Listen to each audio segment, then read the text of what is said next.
Hey everyone, and thanks for tuning in. You're listening to episode 107, and I have to say it's quite a special one for me. Before I welcome my guest and we dive into today's topic, I would like to take a moment to say farewell. Yes, today will be my final ATA podcast.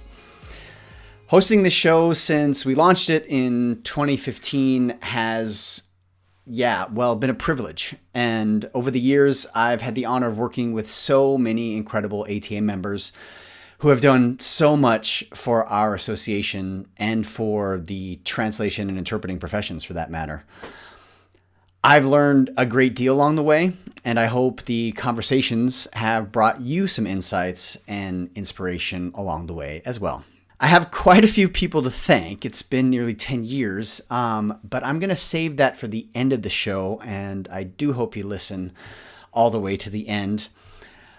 But I would, at this time, like to say to everyone listening now, who's listened in the past, thank you. Thank you for listening. Thank you for sharing your feedback. Thank you for stopping me in the hallways at ATA conferences to thank me. Just 2 months ago in Portland, an ATA member in front of me on the escalator turned and said, "I know that voice," and then thanked me for hosting the podcast. And I got to say, moments like those, connecting with people like that, it really always reminded me why I was doing this and why, the podcast was so meaningful and it was worth it. So I'm deeply grateful for this time to have shared this journey with you all. And, I know I'm going to miss being the host and miss being a part of it. I'd also like to take this moment to welcome your new ATA podcast host, Adam Sachs. Adam will be joining Andy Ho as a co-host in the near future. And if you're wondering why you've heard that name before, it's because you've already heard it here on this podcast. Adam is a member of ATA's Professional Development Committee, and he has been heading up our Inside Specialization series.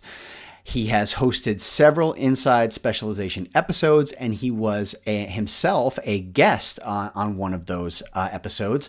So if you'd like to hear more about Adam, please check out episode 90, where you will hear him talk about the ins and outs of culinary translation.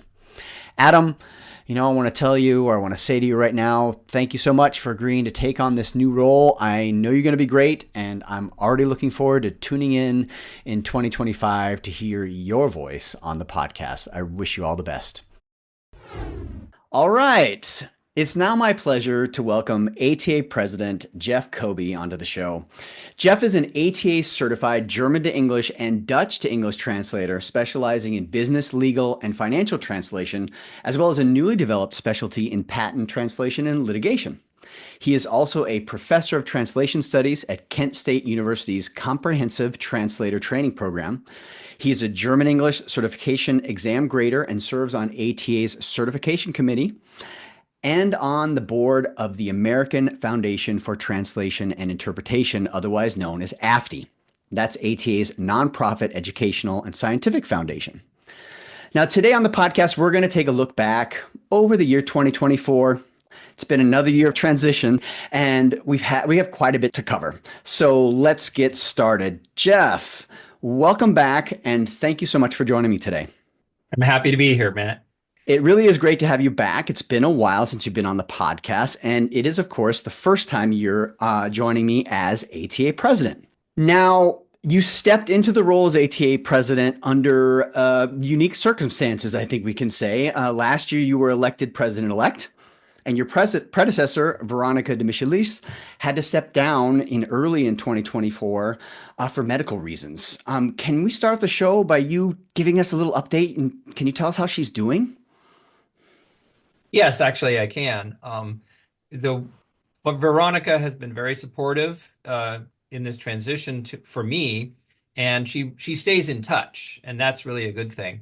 I have heard her medical treatments have been going well. She is progressing as expected, and as a matter of fact, I heard from her just yesterday she's reading all of the ATA emails and commenting, and pointed out a little mistake. So she's doing well.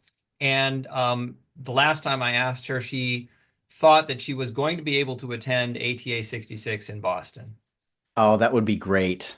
Thank you very much for that update. Of course, we wish her well. And Veronica, I know you love podcasts, and if you're listening, we wish you all the best. And I, for one, can't wait to see you in Boston next year. So, all our best for you.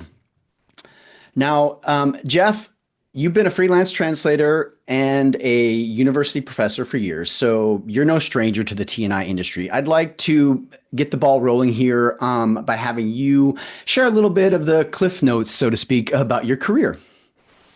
Okay, the quick version. I learned German in high school and college, living in Germany, in Hamburg. And like a lot of college students, I started translating without any training, without any experience. I once translated an entire manual, repair manual it was for electronic device with no training. I'm sure it was terrible. Wow. Um, yeah. And in grad school, did a little bit of translation and interpreting. I toured the state capitol with a group. I served as an interpreter for the World Dairy Exposition. And I did a translation and a voiceover for a cow cloning video because I was in Wisconsin. Wow. But That's cool. yeah, it was kind of fun to be both the translator and the voice talent on that. Um, Long story short, I was hired into the translation program at Kent State University in 1994 to teach German English translation. Um, I was the coordinator of the Bachelor of Science in Translation program for many years, and in that role, I wanted to do two things. One is I wanted to be a more responsible translation teacher. I wanted to be able to say I have professional experience. And the other part is, as in that role as coordinator, I wanted to recruit people. So I essentially sat in on an MA in translation as a professor. I was teaching undergraduates and taking classes at the same time to get my. Although I didn't get the formal MA, I did all the classwork. And then I started translating freelance in on April Fool's Day in 1995, and I still have everybody fooled. I'm a good translator. Anyway, I started April 1st, 1995. I took and passed the certification exam in German to English at ATA 36 in 1995 in Nashville. And I've been freelancing ever since. In my research side of things, so I'm teaching translation, I'm Hmm. researching translation, focusing on translation quality, which connects to my work with the certification committee. And then, of course, yeah, it's a big um, challenge to balance teaching, research, serving the profession with ATA, and of course, my family. But that's sort of where my career has been. Right on. Now you joined ATA, you became certified, so you've been an active member for many years. Can you share a little bit about what are some of the hats, the ATA hats you've worn over the years? The ATA hats, right? Right. So my first ATA conference was ATA 35 in Austin, Texas, in '94. Became an active member in '95. Um, so 29 years. Uh, Joined the German language division, the Dutch language division, the educators division, law division, just as a member. I've never really been active in division affairs. Um, but as the coordinator of the Bachelor of Science in Translation program at Kent State, my recruiting duties got me to ATA as an exhibitor. I worked in the exhibit hall for many years. Ah, Um, okay. yeah, and that would put me in contact with a lot of people. Um, and then I was interested in grading and I was interested in translation quality back then. I volunteered to become a grader and they turned me down because Hmm. they didn't need any graders. I was so disappointed. But ultimately, I became a grader, German English, in 2006. And I'm an exhibitor and I'm a grader, and I had to balance, both of those duties, Hmm. run off to meetings in between. At any rate, I volunteered for the certification committee, and the only job they had available on the certification committee at the time was secretary. And I said, "Can I do it and not be secretary?" They said, "No, you have to be secretary." Well, I hate being secretary because I want to talk, right? And if you're secretary, you have to take notes, and that's harder. Um, I and love it. and certification committee meetings are often dinner meetings on Friday night before another meeting. So I'm trying to eat and take notes, and it was just great. So, anyway, I did that for a couple of years, and then they invited me to become committee chair. So I actually Hmm. served as ATA certification committee chair for 4 years, and I was invited to run for the board in 2013, but I turned them down because I was in the middle of projects with the certification committee. It's like, no, I really don't Hmm. think this is a good idea. So they invited me again the next year to run. And so I was elected to the board, 6 years on the board. And while I was doing that, I was still serving on the certification committee, but certainly not as chair. That would have been crazy. Hmm. Governance and Communications Committee, the Finance and Audit Committee, the Education and Pedagogy Committee, also some ad hoc committees. I led the committee that created the questionnaire for the compensation survey, that kind of thing. Okay. And then, uniquely in ATA history, I think, I am the only person who ran for president 3 times before being elected. Persistent. Yes, I was persistent. I was like, darn it, I'm going to do this. So, yes, so here I am. Well, Oh, I and I guess. forgot AFTI. Oh I yeah, forgot go ahead. AFTI. Yeah, of Sorry. course, AFTI. Yeah, AFTI. So I was also a member of AFTI's board for a while, and that story was a foundation that was. It's a good vehicle. It's a 501(c)(3) nonprofit educational scientific foundation. We can do a lot with that, but it hadn't been doing much. And so I Hmm. kind of pushed hard. Uh, and darn it, when you push hard, they make you president. So I was president of AFTI for a few years. And that meant that I could start their scholarship program. I'm really very proud of their first time attendee scholarship program that's been bringing students in now for several years. Um, and so then that was handed over to the capable hands of Caitlin Walsh, Hmm. past president Caitlin Walsh. And Hmm. now but now ex officio, I'm back on the AFTI board as president. And we're still moving forward with, the ATA's foundation that can support all sorts of interesting things. It is great, and I love to see more and more students coming every year because I mean they're the next generation, and they need to know about ATA, and we need them. That's exactly the next generation that we want to support coming into the profession. So I guess after we've talked about your career now and your ATA roles and being a professor, we could say that you know a thing or two about juggling roles. Um, so, what has it been like to add ATA president to that list? Well, it's the proverbial drinking through the fire hose. Um, That's a good one. it was obviously a big change for me and unexpected. But what I've Hmm. what I've been doing as ATA president is I have suddenly become intimately aware of all sorts of aspects. ATA is multifaceted, and Hmm. so there's not just the board, which I was familiar with, but being in contact with and sending information to and receiving information from the division uh, administrators, the committee chairs, the task forces, and also working with ATA headquarters staff much more Hmm. intensely. So that was a big part of it. My email increased to, 50 a day, Yeah, I just can ATA imagine. business. Oh man, yeah.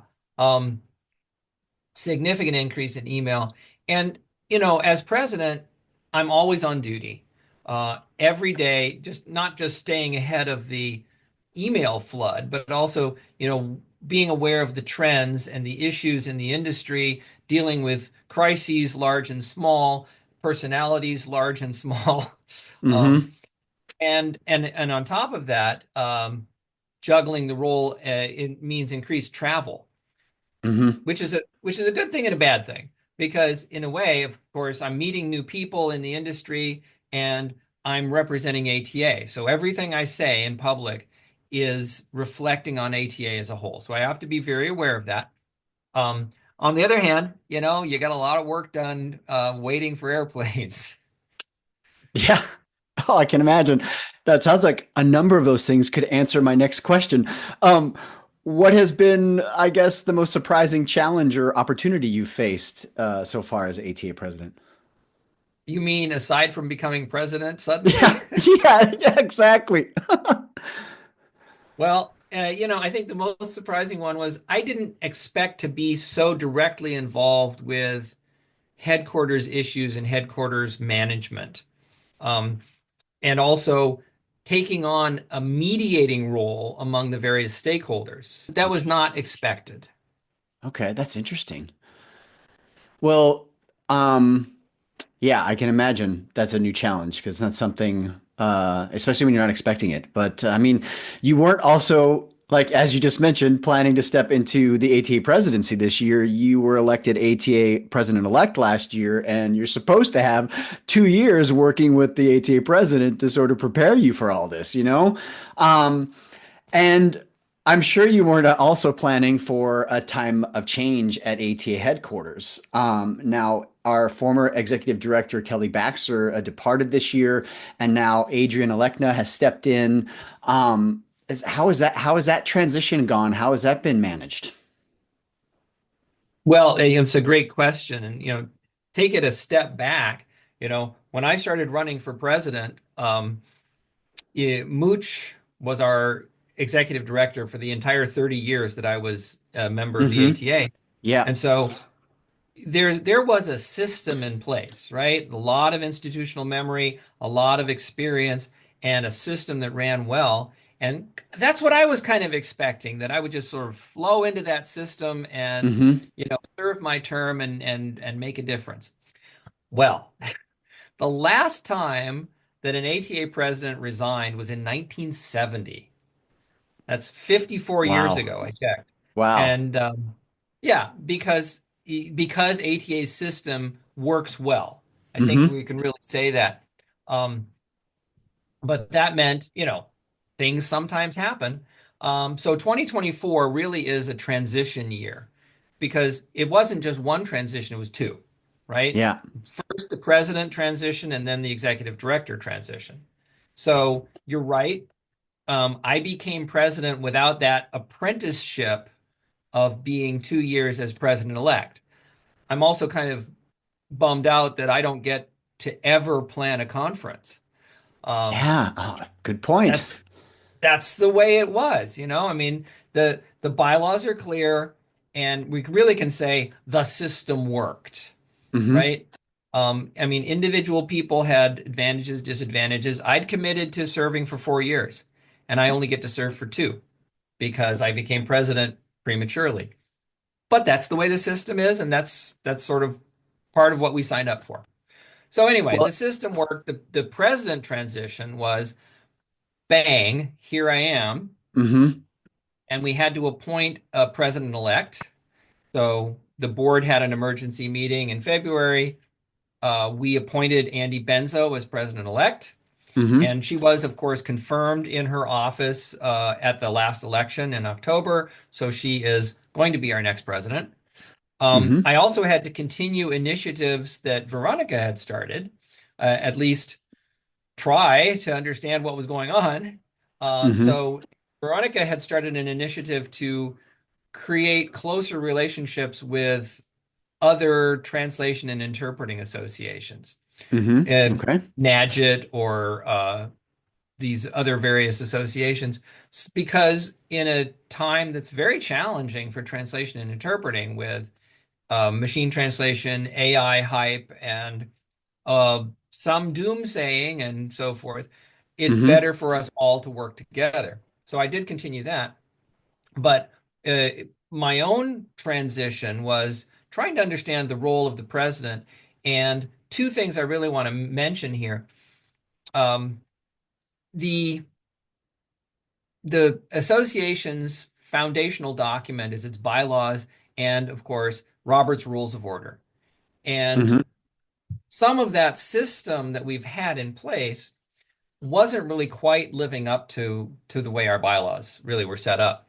So um, I really, really believe in the democratic process and the way that associations should work. The members are the ultimate authority.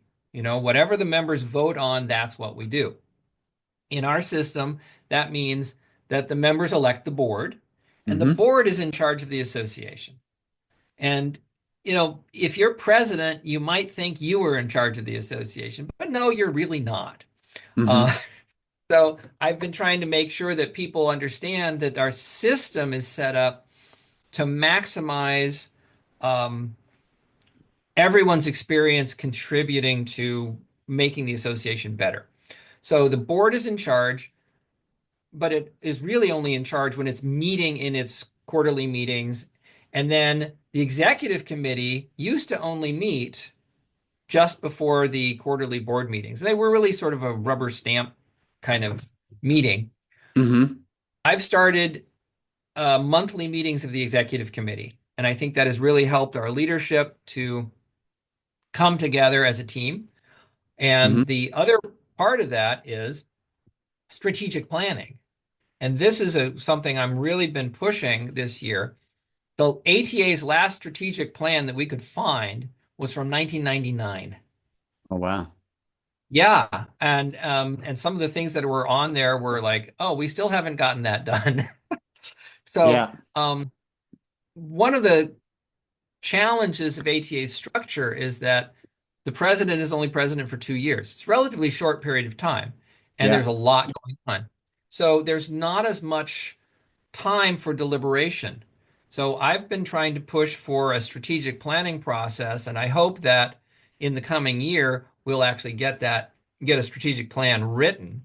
So that was the first part of the transition, right? The president transition. And then we have Mm-hmm. um, the executive director transition. So in February, we were actually on a site visit in Portland in Mm-hmm. February when Veronica got her medical news and had to step down. I Mm-hmm. mean, actually midweek of a 1 week trip. So Kelly and I went and attended a CEO training course without Veronica that was helpful in getting us working together as a team. We worked on initiatives and collaborated with other associations, as I mentioned. The Mm-hmm. professional development was a challenge, and the big one was the rollout of the AMS, which we can talk about later, um, the association management system. Yeah. But that sort of took up all our time through about August. And then September came along. And in September, uh, decisions were made and things happened. And Kelly Baxter was no longer working for the association.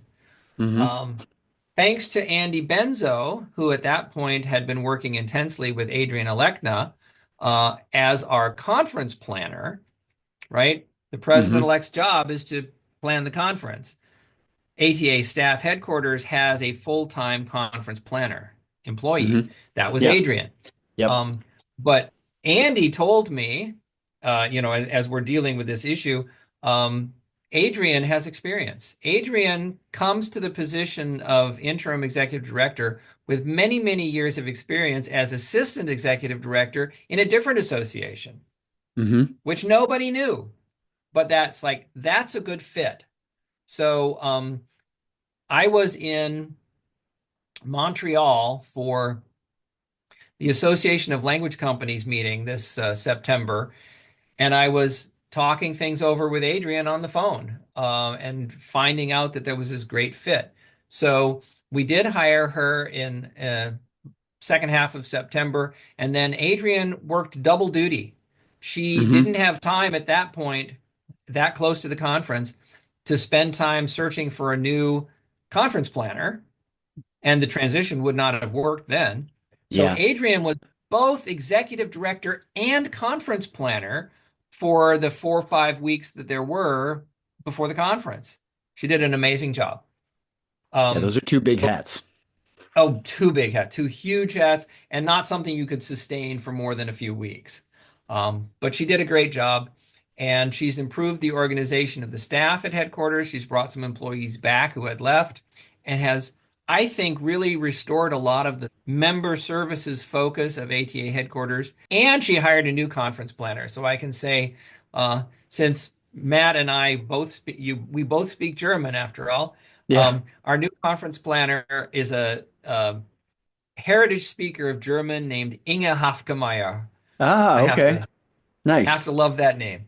So Yes. the so moving forward, we've got a full team at headquarters, and I think that 2025 will put us into a better place and make us able to move forward more strongly. That's really great news. Thank you for sharing all those details. And it is nice to know that ATA has the system in place and it was ready and prepared to make a transition when something unexpected like this happens. That those, the bylaws and those things are in place. That just makes us stronger and allows us to move on in these sort of times.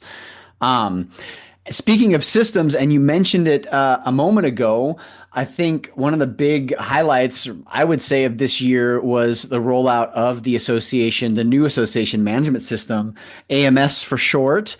And I know it's been a huge project. I've talked about it with in several occasions in past podcasts with Veronica last year, and even I think Magdalena before her. It's been a long time coming.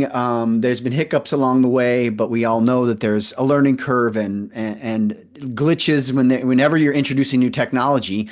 But now that it's in place, what can you tell us about the benefits?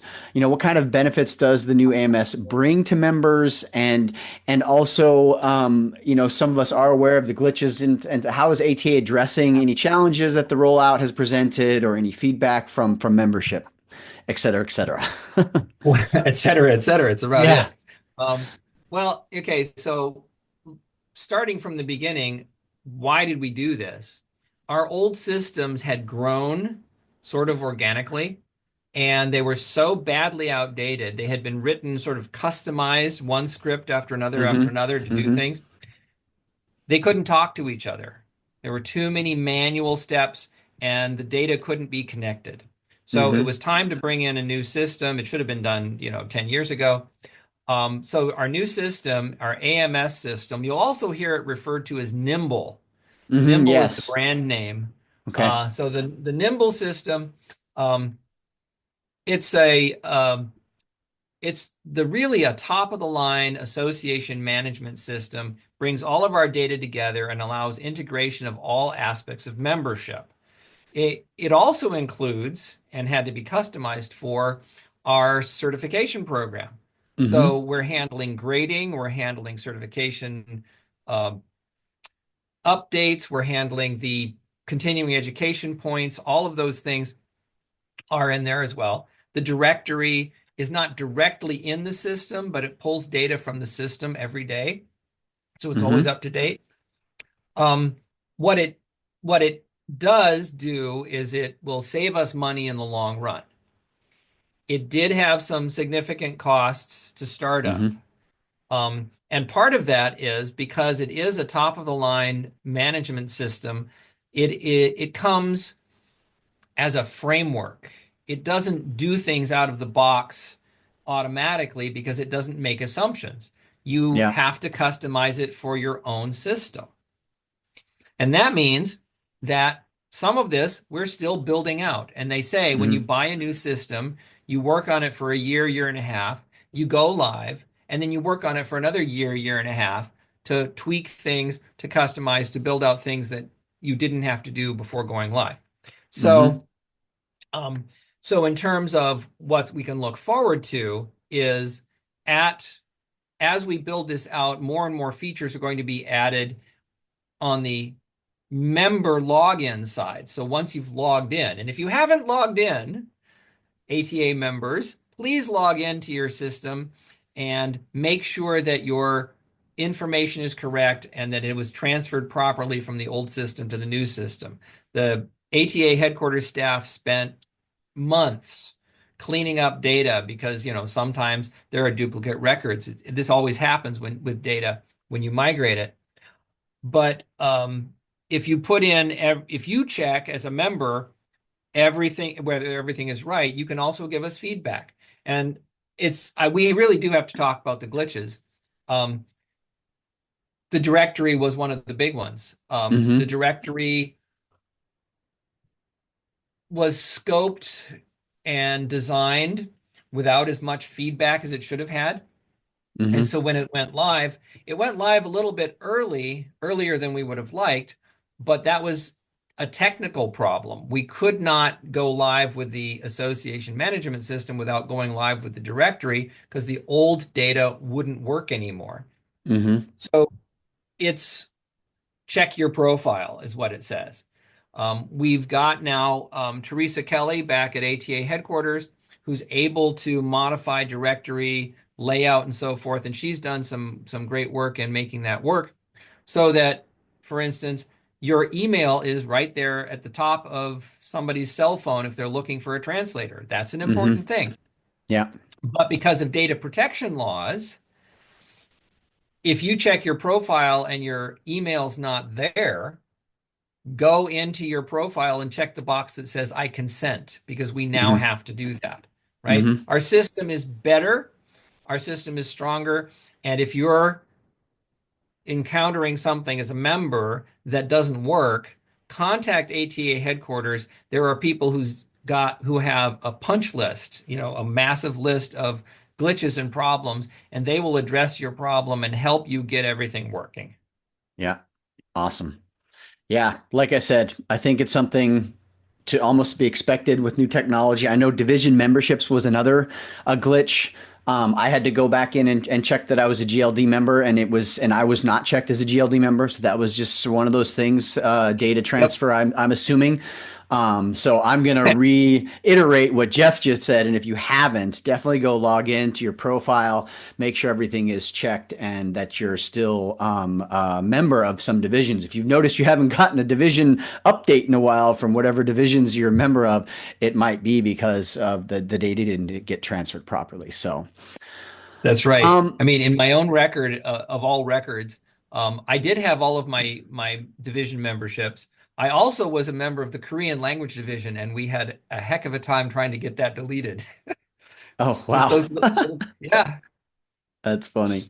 Now, Geoff, ATA recently announced some changes to membership dues. Individual and corporate membership dues went up, I believe, while student membership went down. Can you tell us why ATA decided to make these changes? Sure, I'll be happy to. Um, this came from the executive committee, specifically from the treasurer. It's our duty as ATA officers, ATA board members, to keep the association in financial health. And while we have a policy in place that incrementally increases dues, it's tied to inflation, we had suspended dues increases to some extent during the pandemic. Mm-hmm. And then we did a jump a few years ago and then put things on pause again because Mm-hmm. of all the challenges. And then, like everyone else, inflation hit us as well as an association. So there were two factors here. The general inflation, which means salaries were up and costs were up. And so the other factor was then the association management system with its startup costs, which were pretty significant. So we dipped into ATA's reserves. Mm-hmm. And another factor is that, as we've been sort of emphasizing quite frequently, our ATA conferences have not been as profitable as we would have liked. And Mm-hmm. in fact, since 2017, they haven't even broken even. Mm-hmm. So we're working as a financial team to try and put ATA's programs on a financially responsible and sustainable platform. Mm-hmm. So that means both cutting expenses that are unnecessary, figuring out what is a necessary expense, and making sure that we have a revenue stream that will keep us solvent. So all of those factors together. um, came down to a discussion at the board meeting at the conference, actually the first couple of days of November, where we said, okay, we're going to cut expenses where we can. We have canceled some in-person meetings where we used to fly people into Alexandria. They're not happening this year the same way.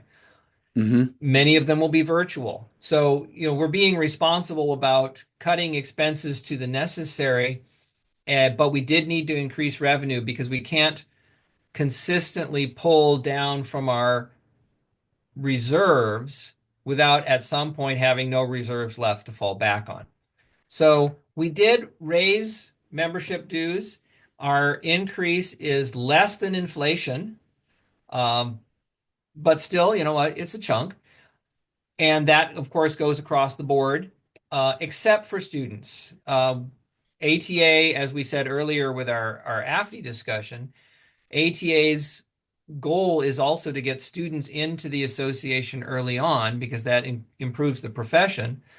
So there was a modest drop. We dropped Mm-hmm. student dues from $109 to $99. It's Mm-hmm. like everything else. It's not $100. It's $99.99 Mm-hmm. on sale now. No, that's going to stay pretty stable. $99 for students for the foreseeable future. We hope that we will not have to increase dues drastically again soon. We will be tracking onto inflation, but Mm-hmm. we did also, in addition to a modest dues increase for every individual member, we did make a big change in the corporate membership Mm-hmm.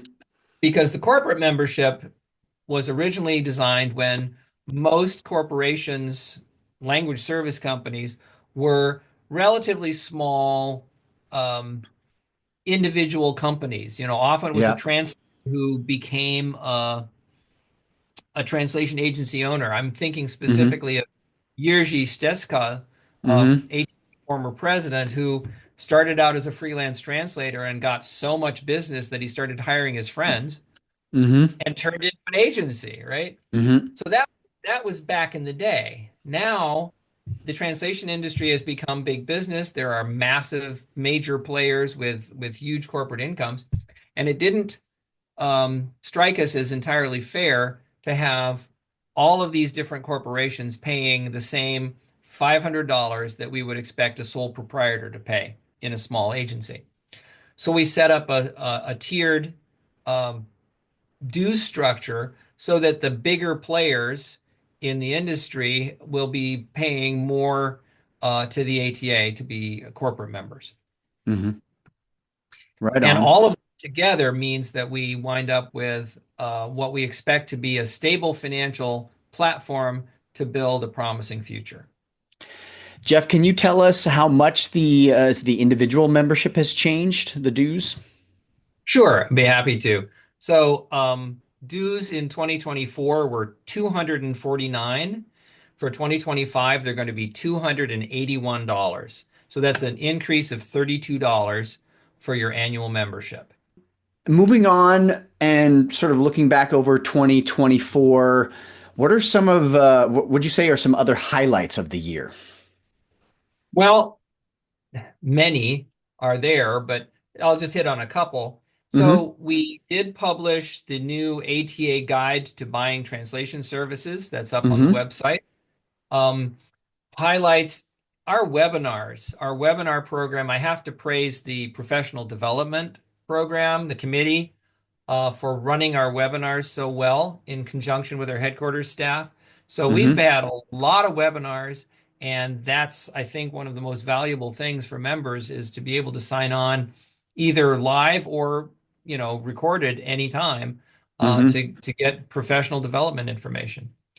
Um, our advocacy committee has been working a lot responding to comments on state legislation, for instance, on interpreting in Oregon. Mm-hmm. Advocacy has reached out and made comments on federal regulations. They respond to the media. We've had interviews with major outlets. Unfortunately, never anything that was going live as an audio or video interview, but we have interviews with now I'm forgetting who, one of the big players that went onto their website as, a story where we get extensively quoted. So we get quoted a lot, and that's not the president's office. It's not the ATA headquarters. It's ATA's advocacy committee, Hmm. um, taking care of all of these different issues. We've signed on to letters with other associations. So it's not just ATA sending a letter to a senator or a regulator. It's ATA signing on with NAGIT and AAITE and so forth, all these different associations saying we, as the associations that represent translators and interpreters, are saying this is a bad idea. For instance, when one of the state courts wanted to double the time that a an interpreter could interpret Hmm. by themselves from 2 hours to 4 hours without a break. And everybody's going, yeah, really, that's a bad idea if you want to actually Hmm. have justice. And then the last one I wanted to touch on was we did realize last year with some things that happened in Miami that our diversity statement on our website was a little bit outdated. Uh-huh. So the board and I appointed a task force for diversity, equity, inclusion, etc. The DEIAB task force has been working Hmm. on a revised statement. So that's been a good thing.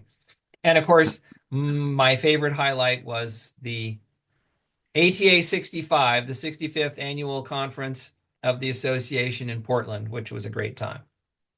Yes, of course. That almost goes without saying, but it's a good point. It pretty much is it is our flagship event. It is the highlight of the year. Um, but we've been focusing on other things throughout the year because the ATA conference gets a lot of attention throughout the year. That's And true. so thank you for sharing the advocacy. I have noticed that myself. Some big wins in recent years. You know, AB 5 in California was a big deal several years ago, Right. and it's nice to see all those efforts and the volunteer work that's going into that because it's so important. And the webinars is also a fabulous program. And I'd like to add for those of you who are listening who are not ATA members. ATA members get discounts on those webinars. They are on demand, and there are quite a few free ones for ATA members as well. So it is member benefit. Now, we're slowly approaching the end of the podcast. Let's look ahead to 2025 for a moment. Can you share a little bit about what's in store for our association, or maybe what you're most excited about? Well, our big events that I'm looking forward to. We have a virtual conference again. We skipped a Mm-hmm. year, but there will be a virtual conference this spring. And we have the head of Slater is going to be our keynote speaker. Mm-hmm. Florian is going to be our keynote speaker. So that's going to be a big deal. I hope everyone will be signing on to the virtual conference. That gives you a chance to attend, even if you can't travel to one of our in-person conferences. We will continue to have our webinars. We have our certification exam. I want to remind everyone that if you're thinking of doing certification, two things. One, the certification exam is online anywhere. You do have to make an appointment because it's proctored, but you take it from your own home Mm-hmm. with pretty much your own resources. The second thing I want to say about certification is we don't recommend, the certification committee does not recommend taking the certification exam without taking a practice test first. Mm-hmm. You don't have to, but we strongly recommend it because the practice test has something that the exam doesn't. You get feedback. Mm-hmm. It's one person, so one grader grades your practice test. It comes back to you with a score graded just like it would be on the exam, but it includes comments. And so that can be a really valuable tool for people who are thinking of certification. And last, of course, ATA 66 in Boston. The ATA conference is going to be held this year in the newly renovated Harbor District. Mm-hmm. So this is a different venue. It's a newer hotel right next to the convention center. And a little story about that. When I was on the board 10 years ago, we signed contracts with venues 5 years in advance. Mm-hmm. Boston was scheduled for the pandemic. Yeah. We had to cancel it. And in order to avoid paying cancellation costs, we agreed to give them our next available slot. So ATA 66 in Boston is the pandemic conference that should have been. It's going to be much better now. And the area around it, which was still in transition when we visited, has had 10 years to turn into a trendy neighborhood with interesting restaurants and museums, and it's just going to be a great time. Awesome. Yeah, I'm looking forward to it. It was I can't remember when the last Boston conference was, but 15 years ago or so. 15 years Um, ago, and we I had a can't remember. blizzard. Yeah, yeah, yeah. But it was still, it's a beautiful city. It's a fun part of the country. So already looking forward to that one. Now, two final questions for you. Sure. Um, you've been ATA president for, nearly a year now. We're recording this right before Christmas. What can you say, or what would you say has been your proudest moment or accomplishment so far? So far, with this year of transitions, I think it's really been handling the transitions and keeping the association's momentum going moving forward. But also, and I have to say this, ATA conference in October, the first day of the conference was on Halloween. Hmm. And I'm very proud to have served as chief word wizard. Yeah, it was a great costume. I hope everybody saw it. Actually, there's going to be a picture in the Chronicle. Yeah.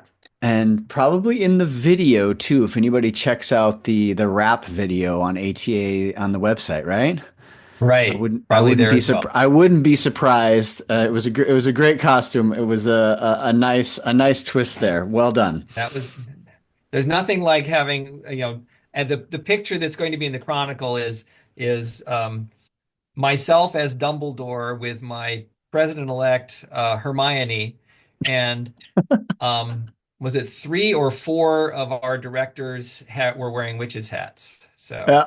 Perfect. Perfect. yep, the front table at Hogwarts, that was us. The front table of Hogwarts. I love it. Right on.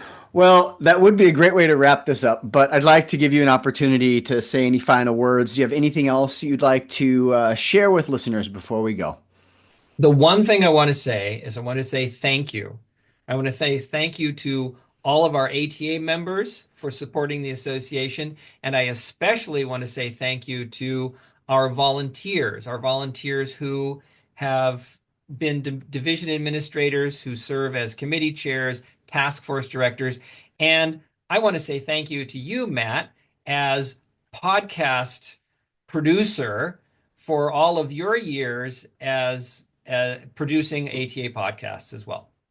Well, thank you very much. It's been a journey, and yeah, it's been a lot of fun. And just like in this very comprehensive podcast, I learned so much. It's been one of the fun things about being the podcast host these nearly 10 years now is that I feel like I get a behind the scenes peek at the ATA, and I get to learn and keep up with the association. So it's been a good ride. It's time to pass the reins, though, and I'm really excited for Adam, and I know he's going to be great and going to take us on into next year. All right. Thank you very much. Well, thank you, Geoff, for joining me today, and I wish you best of luck for 2025. And of course, I will be seeing you latest in Boston. I hope to see you and everyone else in Boston as well. Thanks again to Geoff for taking some time right before the holidays to look back at 2024 and ahead to 2025 with me. Now, before I sign off from my final podcast, I'd like to say some important thank yous. And, this podcast simply would not have been possible without their support. First off, past ATA presidents Corinne McKay and David Rumsey. It was Corinne who approached me with the idea of starting the podcast must have been 2015. And although I'm an avid podcast listener and she knew that, I didn't know a thing about podcast hosting, producing, or anything like that. It certainly wasn't easy at times. There was a learning curve, but I wouldn't trade the experience. It's been really fun. It's been super interesting. As I just told Geoff, super interesting to learn about ATA and to speak to so many cool people over the years. So thank you, Corinne, because I wouldn't be here had you not asked me to do it. David was ATA president after Corinne, and he really supported me in those early years. He wanted the project to succeed. He wanted it to be sustainable. I talked to him many times about it. And so thanks again to you, David, for all the positive energy back then. I'd also like to say a big thank you to my co-host, Andy Ho. I'm sorry to be leaving you, but I think your new partner is going to be a great support. I couldn't have been happier when you came on board. You really brought a breath of fresh air, not to mention a great radio voice to the podcast. Without you, the podcast may very well have fizzled out a few years ago when I was struggling to keep it sustainable. So you helped keep us online, and I won't ever forget that. Next, I want to give a shout out to Derek Platts, who is in charge of audio production. And some of you who attend the ATA conferences, Derek is that guy with the video camera who makes all the cool videos at ATA's conference every year. And he has been the audio guru of the podcast now for many years. And, this podcast really got a professional touch when Derek came on board. And he's been a joy to work with. He always made sure we stayed on schedule, even when I was not. And so thank you for your flexibility over the years, Derek. It's been great working with you. I'm going to miss it, but I look forward to seeing you at future ATA conferences. We've had a couple of announcers over the years doing our announcements. Big thanks to Ben Carl, Andy, my co-host, is also announced, and Chris Silva. Really appreciate you guys willing to help us out, make the podcast just that much more professional. And next, I'd like to say a big thank you to the newest member of the team, and that is TJ Morgan from ATA headquarters. TJ had to fill some pretty big shoes when he came on board and got involved with the podcast and became sort of my liaison to ATA headquarters. He's done a really awesome job and has been you've been a real pleasure to work with, TJ.